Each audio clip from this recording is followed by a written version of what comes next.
Hello everyone, welcome you all in Learn to Teach with Dr. Vinodhi Srivastava. Hope you all are fine and safe and using your time in good things. So student learn to teach channel पे इस समय जो हम बात कर रहे हैं वो कुछ ऐसे टॉपिक्स को उठा रहे हैं जो सोशल साइंस सब्जेक्ट के हैं, पैथोलॉजी और सोशल स्टडीज़ के, जिसमें कि अभी हम लोग ने पीछे सोशल साइंस क्लब और लेबोरेटरीज के बारे में बात करी है।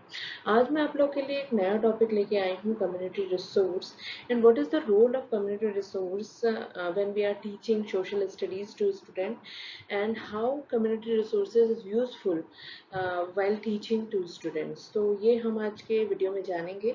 तो चलिए स्टार्ट करते हैं सामुदायिक संसाधन यानी कि कम्युनिटी रिसोर्सेज।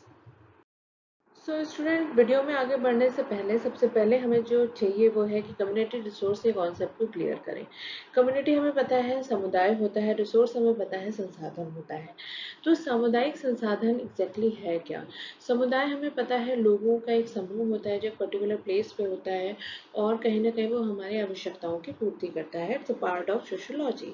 तो क्या कह रहा है सामुदायिक रिसोर्स या कम्युनिटी रिसोर्स, इस पे हम बात कर लेते हैं। तो सबसे पहले आप देख रहे हो, it stand as various material resources other than available at home, school and family।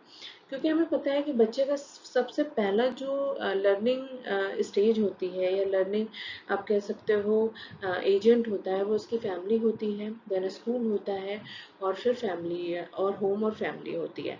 तो इसके अलावा वो सारे मटेरियल जो कि समुदाय में अवेलेबल हैं और हम कहीं ना कहीं उससे कुछ ना कुछ चीज़ें सीखते हैं, उसे हम कम्युनिटी रिसोर्स के अंतर्गत रखते हैं। तो these resources are available in community. ये तो फैक्ट है कि ये जो रिसोर्स हैं जिसकी हम बात करने वाले हैं वो कम्युनिटी यानी कि समुदाय में ही अवेलेबल होंगे और in society which the student live, grow और फंक्शन। और कहीं ना कहीं ये उसी सोसाइटी या कम्युनिटी में होगा जहाँ पे बच्चा पैदा होता है, रहता है, ग्रो करता है और फंक्शन करता है, यानी कि नई चीज़ें सीखता है, प्रैक्टिकल एस्पेक्ट को लेता है, प्रैक्टिकलिटी को जानता है। तो वो पूरा एटमॉस्फेयर जो है वही आपका कम्युनिटी रिसोर्स के अंतर्गत आता है। तो हर हर आप कह सकते हो एज के अकॉर्डिंग, हर प्लेस के अकॉर्डिंग हमें कम्युनिटी रिसोर्स डिफरेंट देखने को मिलते हैं। So student, I hope community resource के कॉन्सेप्ट को हमने समझ लिया है। तो अब हम इसके टाइप्स पे बात कर लेते हैं कि कौन कौन से कम्युनिटी रिसोर्स हमें देखने को मिलते हैं और उससे हम फ़ायदा ले सकते हैं, यानी कि हम उससे लर्निंग कर सकते हैं स्कूल लेवल पे।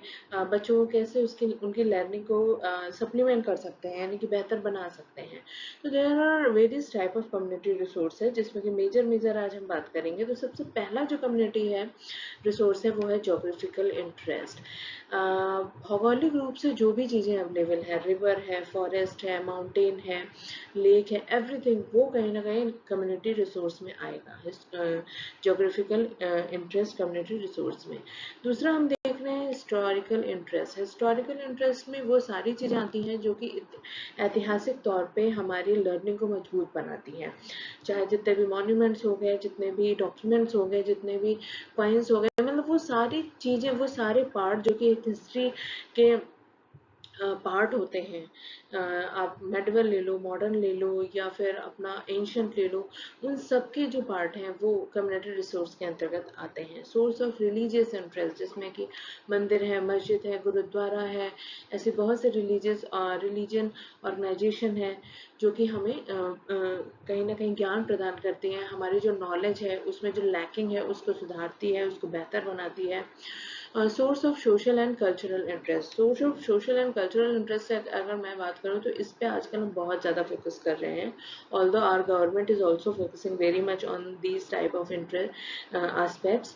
तो सामाजिक तौर पे और कल्चरल तौर पे हम कैसे अपने कल्चर को बेहतर बनाते हैं, या अगर किसी पर्टिकुलर प्लेस का कोई कल्चर है तो उसके पीछे क्या इतिहास रहा है, तो हमारी लर्निंग जो है इन सारी चीज़ों से मजबूत होती है। बिजनेस ग्रो होते हैं, लोग एक दूसरे को समझते हैं, टूरिज्म डेवलप होता है। तो ये सारी जो चीज़ें हैं ये सोशल एंड कल्चरल इंटरेस्ट के अंतर्गत आती हैं। देन है इकोनॉमिक इंटरेस्ट। इकोनॉमिक है अर्थव्यवस्था या आर्थिक आप कम्युनिटी रिसोर्स कह सकते हो, जिसमें कि ओवरऑल ओवरऑल जो सिस्टम है वो कैसे चलता है, क्या टैक्सेस होता है, कैसे बिजनेस होता है, क्या इम्पोर्ट होता है, क्या एक्सपोर्ट होता है, वो सारी चीज़ें इकोनॉमिक इंटरेस्ट के अंतर्गत आती हैं।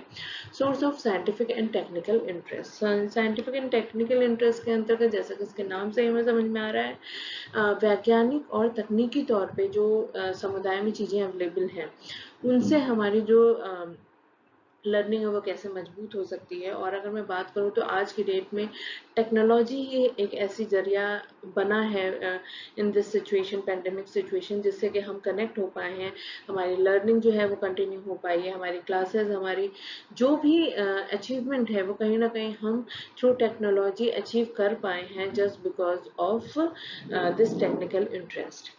लास्ट वन हम कह सकते हैं कनेक्ट विद गवर्नमेंट मशीनरी। जो भी गवर्नमेंट की ऑर्गेनाइजेशंस हैं या जो भी पार्ट है कम्युनिटी रिसोर्स के सरकारी, उनसे हम बहुत कुछ सीखने को सीख सकते हैं या सीखते हैं। लाइक बहुत से प्रोजेक्ट चलते हैं, बहुत से ऐसी गवर्नमेंट की स्कीम्स चलती हैं जो कि आपको सामुदायिक तौर पे लर्निंग प्रदान करती हैं। स्टूडेंट्स, अब हम बात करते हैं कि इन कम्युनिटी रिसोर्सेज की क्या इंपॉर्टेंस है, क्यों हमें इस पे फोकस करना चाहिए, या क्यों कोई भी सोशल स्टडी का या कोई भी टीचर क्यों कम्युनिटी रिसोर्स के प्रति स्टूडेंट का इंटरेस्ट उसे बढ़ाना चाहिए, क्यों स्कूल को कोलैबोरेशन करना चाहिए कम्युनिटी रिसोर्सेज के प्रति। देखिए, सिंपल सा फैक्ट ये है कि बुक में हमें बहुत ही कॉमन से एग्जाम्पल मिलते हैं। वो ऐसे एग्जाम्पल होते हैं जो कि हर बच्चों को समझ में आए, हर टीचर के लिए ईजिली एक्सप्लेनेशन कर सके, उस सारी चीज़ों को ध्यान में रख के बनाया जाता है। लेकिन जब हमें कुछ डिफरेंट सीखना होता है, जब कुछ यूनिक सीखना होता है, किसी चीज़ को डेप्थ में जाके जानना होता है, तो कहीं ना कहीं जो हमारा कम्युनिटी रिसोर्स है वो हमें हेल्प करता है।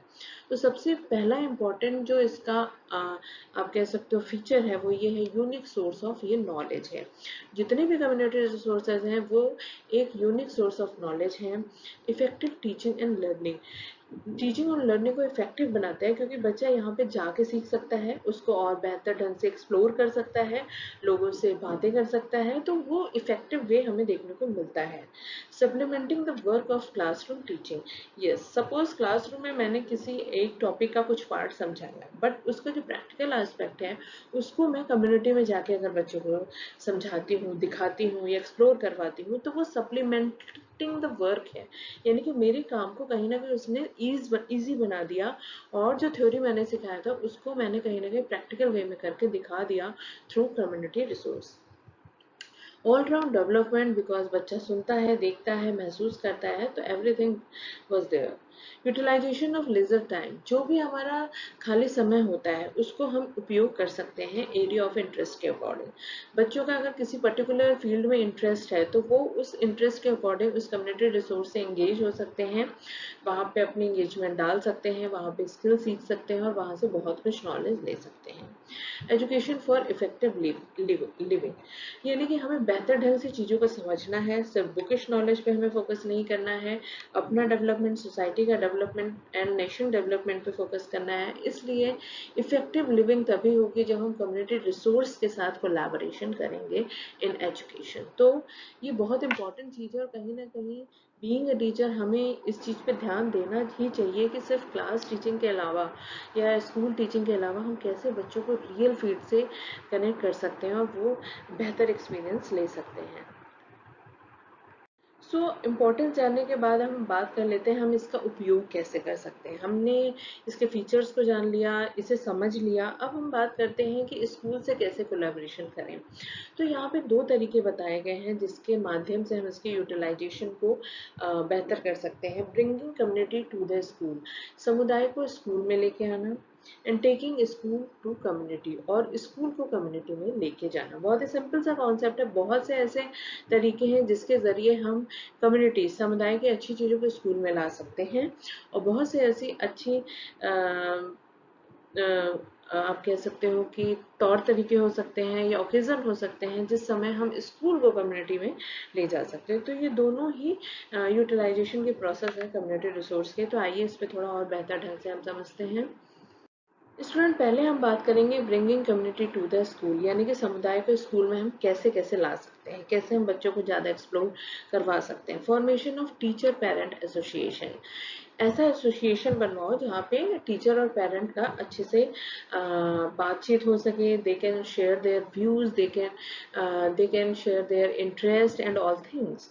तो ऐसा एसोसिएशन हम बना सकते हैं, उसको फॉर्म करो, उसको रन करो, उसको एक तरीके से कंटिन्यूटी हमें उसमें बनानी है।